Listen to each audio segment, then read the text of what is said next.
بسم اللہ الرحمن الرحیم اعوذ باللہ من الشیطان الرجیم بسم اللہ الرحمن الرحیم صلی اللہ علی رسولہ الکریم السلام علیکم ورحمۃ اللہ وبرکاتہ۔ طلاب کرام عزیز، کیسے ہیں؟ امید ہے کہ آپ خیر و عافیت سے ہوں گے۔ کتاب بدایت المعارف جزء اول کا سبق نمبر 15 شروع کر رہے ہیں۔ آج کے درس میں جس عبارت کو عنوان کرا دیا گیا ہے وہ ہے وَإِذَا عَرَفْتَ ذَلِكَ سے لے کر وَقَوْلُهُ تَعَالَى وَإِذِ ابْتَلَى إِبْرَاهِيمَ رَبُّهُ بِكَلِمَاتٍ تک ہے۔ آج کے درس کا کلی موضوع اور عنوان وجود امام ہے۔ اس کے ذیلی نکات جو آج کے درس میں بیان ہوں گے وہ یہ ہیں۔ نمبر 1، وجوب نسب امام قیاس منطقی کی صورت میں بیان کیا جائے گا، یعنی صغرا اور کبرا کی شکل میں کس طریقے سے وجوب نسب امام ثابت ہوتا ہے۔ نمبر 2، محقق طوسی یعنی خواجہ نصیر الدین طوسی کا نظریہ وجود امام کے بارے میں کیا ہے، اس کی تبیین کی جائے گی۔ نمبر 3، ادلہ نقلی میں سے پہلی دلیل کی وضاحت کی جائے گی۔ فرماتے ہیں فَإِذَا عَرَفْتَ ذَلِكَ، جب آپ نے جان لیا ان باتوں کو، یعنی وہ باتیں جو گزشتہ درس میں لطف کے ضروری ہونے کے بارے میں بتائی گئی کہ لطف خداوند متعال کے اوپر ضروری ہے، تو فنقولو، اس کے بعد ہم کہتے ہیں بطریق شکل الاول نسب الامام عن اللہ تعالی لطف خال عن المفاسد۔ طلاب کرام عزیز، اس کا لفظی ترجمہ یہ ہے کہ ہم کہتے ہیں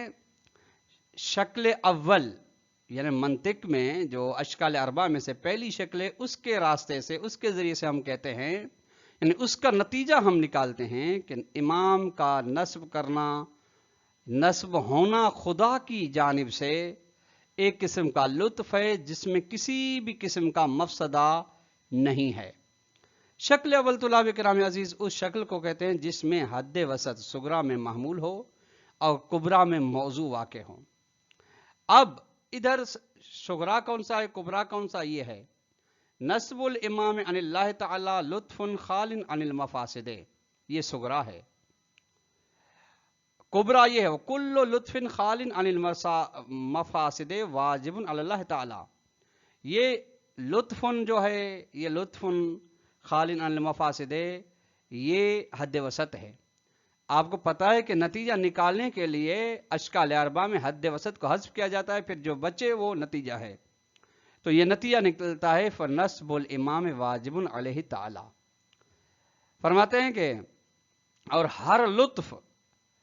جس کی وضاحت اصطلاح علم کلام میں گزشتہ دروس میں بیان کی گئی ہے، ہر لطف جو خالی ہو مفاسد سے، نہ اس میں مفاسد شرعی ہوں، نہ دنیاوی ہوں، نہ اخروی ہوں، ایسا لطف واجب ہے خدا کے اوپر۔ تو نتیجہ یہ ہے، یہ کبرا ہو گیا نتیجہ، تو فنسب الامام واجب علیہ تعالی، تو امام کا تقرر کرنا خدا پر واجب ہے۔ وہ المطلوب، یہی ہمارا مطلوب ہے اور یہی ہم ثابت کرنا چاہتے تھے کہ خداوند متعال کے اوپر امام کا تقرر جو کہ لطف الہی ہے ضروری ہے، واجب ہے۔ اور یہ وجوب کے بارے میں ہم بیان کر چکے ہیں کہ یہ وجوب نہ عقلی ہے نہ شرعی ہے، یعنی تکلیف کی صورت میں نہیں ہے جو خدا کے اوپر معین کی جائے یا خدا کے اوپر رکھی جائے، بلکہ یہ ملازمہ ہے، تعلق ہے، یعنی خدا کے خدا ہونے، حکیم ہونے کا لازمہ یہ ہے کہ امام کو تقرر کرے۔ یہ بات آپ اگر دیکھ سکتے ہیں تو سرمایہ ایمان صفحہ نمبر 108 پہ ہے، اور شرح تجرید الاعتقاد میں صفحہ نمبر 362 پہ ہے۔ وَإِلَى مَا ذُكِرَ مِنَ الشُّبْهَةِ وَالْأَجْوِبَةِ عَنْهَا يُشِيرُ قول المحقق الطوسی فی متن تجرید الاعتقاد، اور اس بات کی جانب جس کو ذکر کیا گیا ہے شبہ میں سے، یعنی جو شبہ اشکال بیان کیا گیا ہے اور اس کے بارے میں جواب دیا گیا ہے، مسائل کے بارے میں جواب دیا ہے، انہا یعنی اس اشکال کے بارے میں، اس کی جانب اشارہ کرتا ہے محقق طوسی یعنی خواجہ نصیر الدین طوسی کا قول، جو کہ آیا ہے تجرید الاعتقاد کے متن میں، چونکہ پھر اس کی شرح لکھی گئی ہے، متن جو اس کا ہے وہ یہ ہے والمفاسد معلومۃ الانتفاع، امام کے وجود میں مفاسد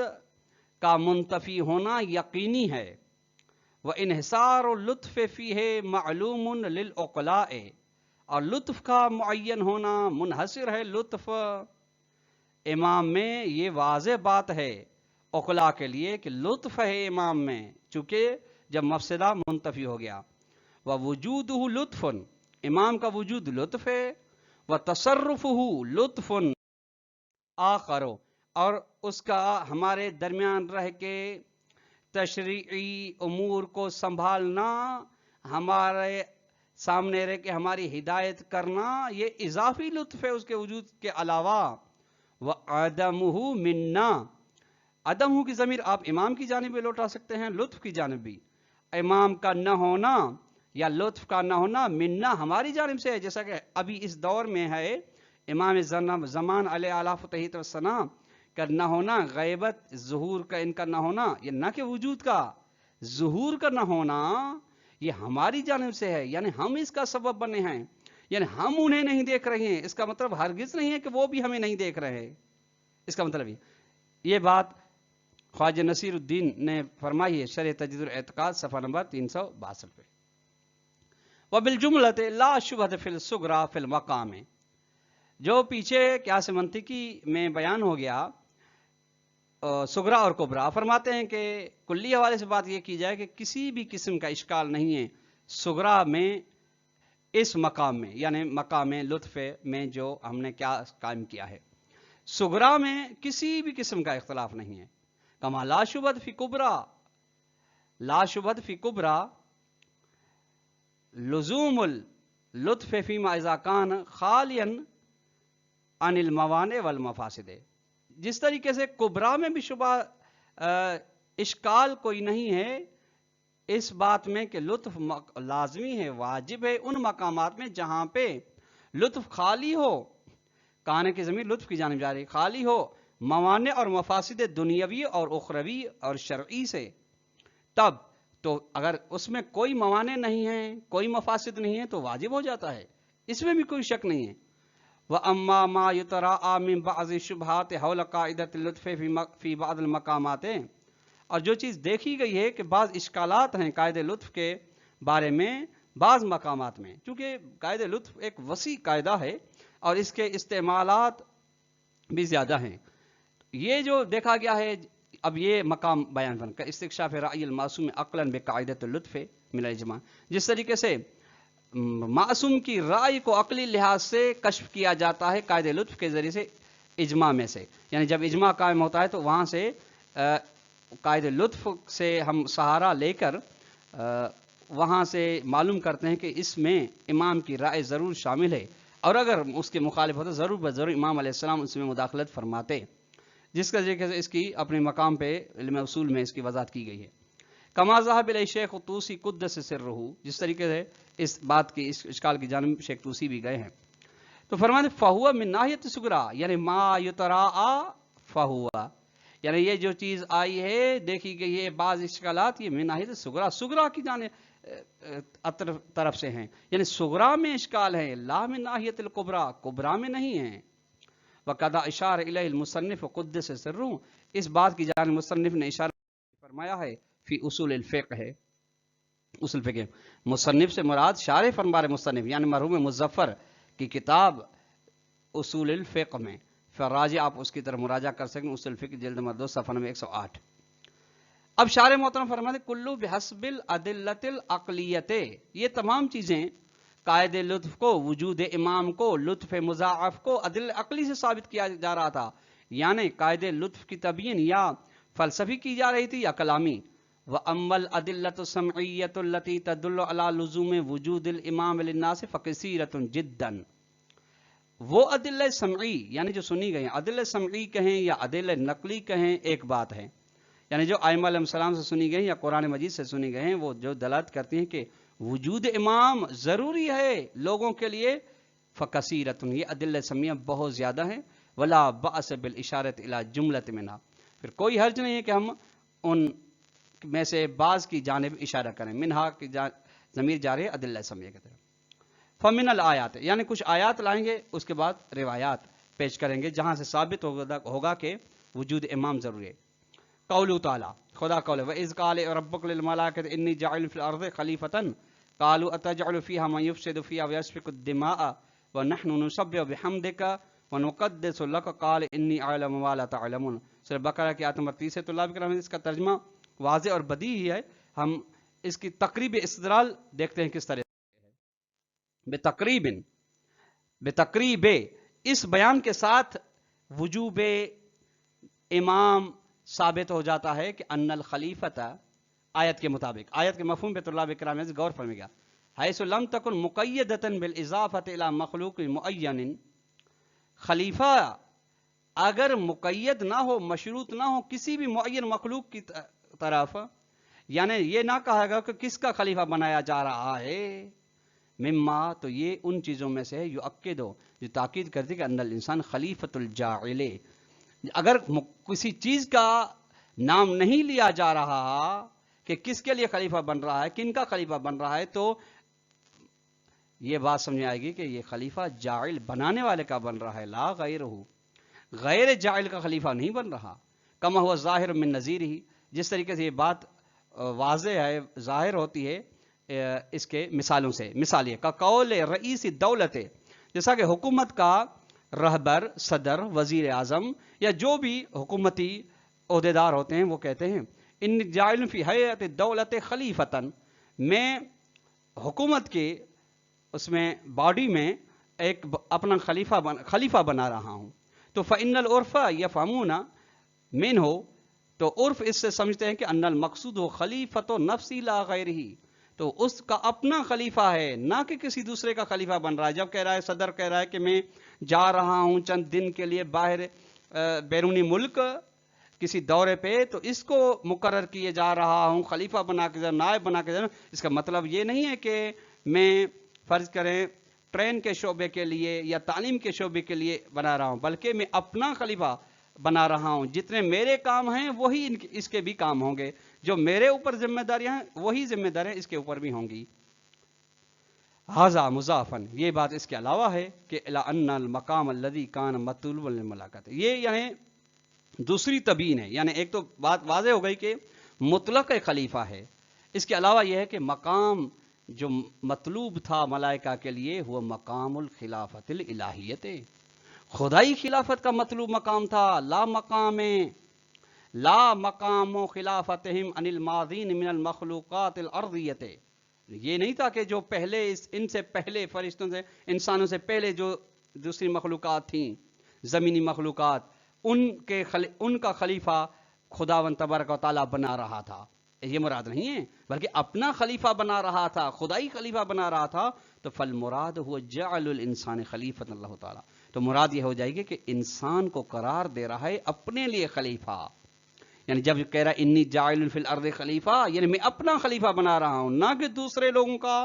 گزشتان کا بنا رہا ہوں، ایسے بات نہیں۔ وحیث لم یذکر جہت الخلافت، اور جب خلافت کی سمت بیان نہیں کیا جا رہی کہ کس کام کے لیے میں بنا رہا ہوں، تو کانت الخلافت ظاہرتاً فی کون انسان خلیفۃ لہ فی مختلف شؤون وکافۃ الامور، جب جہت خلافت، سمت خلافت اور پہلو خلافت معین نہیں ہے، ذکر نہیں کیا جا رہا، تو واضح بات ہو جاتی ہے کہ خلافت کا ظہور اس بات میں کہ انسان خدا کا خلیفہ ہے مختلف شعبہ جات میں اور تمام امور میں، یعنی خدا کے جتنے بھی زمین پر کام ہیں اس میں اس کا خلیفہ انسان ہے۔ کما ان عدم ذکر مستخلف علیہ الخلیفۃ یدل علی عموم ذالک، جس طریقے سے اس چیز کو ذکر نہ کرنا جس کے لیے خلیفہ، جس کے اوپر خلیفہ بنا جا رہا ہے یا خلیفہ بن رہا ہے، یہ بات اس کی عمومیت پر دلالت کر رہا ہے، یعنی سب کے اوپر خلیفہ ہے۔ فیکون الانسان خلیفۃ لہ فی جمیع الشؤون وکافۃ الامور، بس نتیجہ نہیں نکلا گا کہ انسان خلیفہ خدا ہے، لہو کی ضمیر اللہ کی جانب ہے، تمام مراحل زندگی میں، تمام امور میں،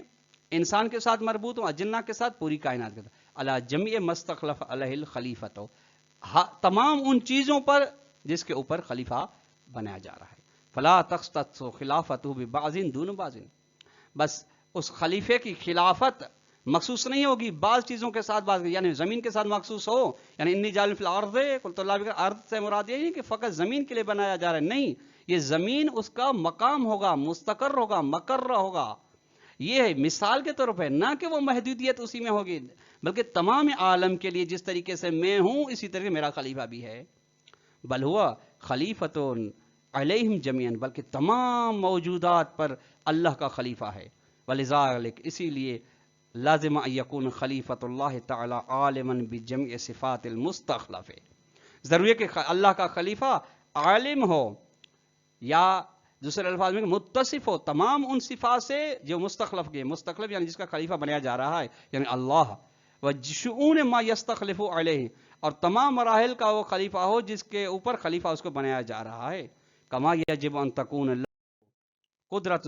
ضروریت لتصرف الامور، جس طریقے سے ضروری اور واجب قدرت ہے اس کے لیے کہ تصرف کر سکے امور میں، یعنی اپنا تکوینی پاور دکھا سکے.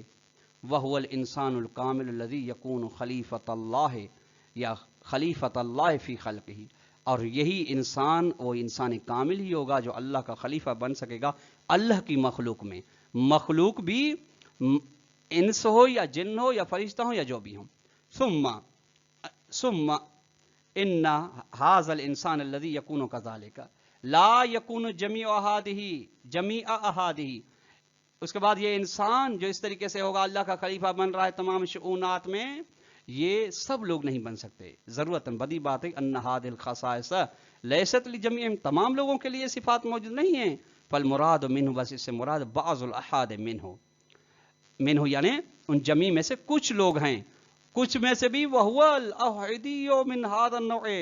کچھ میں سے بالکل چنے لوگ ہیں اس نوع انسانی میں سے. ولیکن مقتضى تعبیرہ بان انی جاعل فی الارض خلیفۃ، خدا کے اس تعبیر جو بیان کیا اس کہ میں خلیفہ زمین میں بنا رہا ہوں، اس کے تقاضے مطابق ولم یقل، یہ کہا خدا نے بنا رہا ہوں، لم یقل سوف اجعلو، نہیں کہا کہ میں بناؤں گا، اور جعلتو یا میں نے بنا لیا، یہ نہیں کہا. فرماتے مقتضى تعبیر ہی ہے. طلاب کرام لیکن مخففہ ہے، یہ مضاف مبتدا ہوا اس کی خبر. تقاضا خدا کی تعبیر جملوں کا یہ کہ استمرار و حاضل جعل فی امد الزمان، یہ قرار خلافت یعنی ہر دور میں خدا یہ خلیفہ بنا رہا ہے، یہ تسلسل ہے. جاعل اس میں فاعل کا صیغہ ہے، یہ جعل الہی جاری و ساری ہے آدم علیہ السلام سے لے کر ابھی،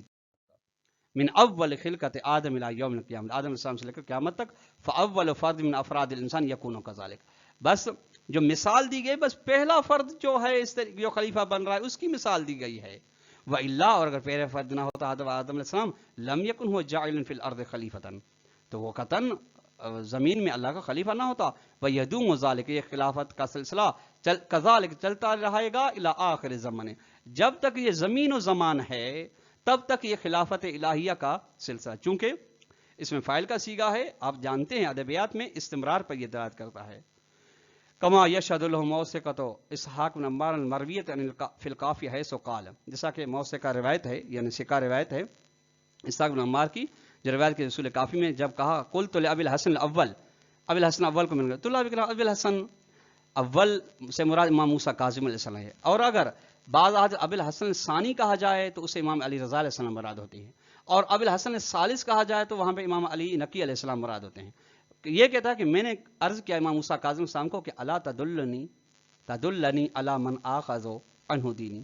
کہ آپ رہنمائی نہیں کر سکتے ایسے شخص کے بارے میں جس سے میں اپنا دین لے سکوں، یعنی احکامات شریعت سے لے سکوں. فقال تو امام صلی اللہ علیہ وسلم ھذا علی، یہ علی ہے. ان ابی اخذ بیدی، بے شک میرے بابا نے میرا ہاتھ پکڑا، فادخلنی الی قبر رسول اللہ صلی اللہ علیہ وسلم، مجھے لے گئے اور داخل کیا نبی اکرم صلی اللہ علیہ وسلم قبر کو. فقال، اور فرمایا یا بنی، یہ میرے بیٹے، ان اللہ عز وجل قال، خدا نے فرمایا انی جاعل فی الارض خلیفہ، یہ فرمایا وان اللہ عز وجل اذا قال قولا وفا به، اور جب خدا نے یہ قول فرمایا ہے تو اس کو پورا بھی کیا ہے. تفسیر نور ثقلین جلد نمبر 1 صفحہ نمبر 49 ہے، یہ اصول کافی سے نکلا ہے. نتیجہ یہ نکلتا ہے فوجود الانسان الکامل الذي يكون خلیفۃ اللہ تعالی یا یختص بزمان دون زمان، جو آیت مبارکہ میں خلیفہ الہی یعنی انسان کامل کا وجود جو اللہ کا خلیفہ، یہ مخصوص نہیں ایک زمانے کے ساتھ دوسرے، یعنی آدم علیہ السلام کے ساتھ ہو یا خاتم علیہ السلام کے ساتھ مخصوص ہو بعد میں نہ ہو، بالکل ایسے نہیں، بلکہ ہر دور میں ہر زمانے میں تا قیام قیامت یہ سلسلہ چلتا رہے گا۔ طلاب کرام عزیز، یہاں تک آج کا ہمارا درس اختتام کو پہنچا، جس کا خلاصہ یہ ہوا کہ ہم نے ثابت کیا کہ ہر دور میں ایک ایسے امام کا، خلیفہ الہی کا ہونا ضروری ہے جو اس زمین پر خلافت الہیہ کو سنبھالے، زمین پر نہیں بلکہ پوری کائنات پر۔ اور وہ آیت خلافت میں سمت خلافت کا مقرر نہ ہونا، تقرر نہ ہونا، یہ بیان کر رہا ہے کہ جو بنا رہا ہے اس کا خلیفہ ہے۔ جتنے شؤونات، جتنے مراحل، جتنے صفات افعالی اس کے ہیں، وہ ان کا ظہور اس خلیفہ الہی جو کہ انسانی کامل ہے اس کے اندر ہوگا، اور وہ اس کا سلسلہ ہر دور تک چلتا رہے گا۔ والسلام علیکم ورحمۃ اللہ وبرکاتہ۔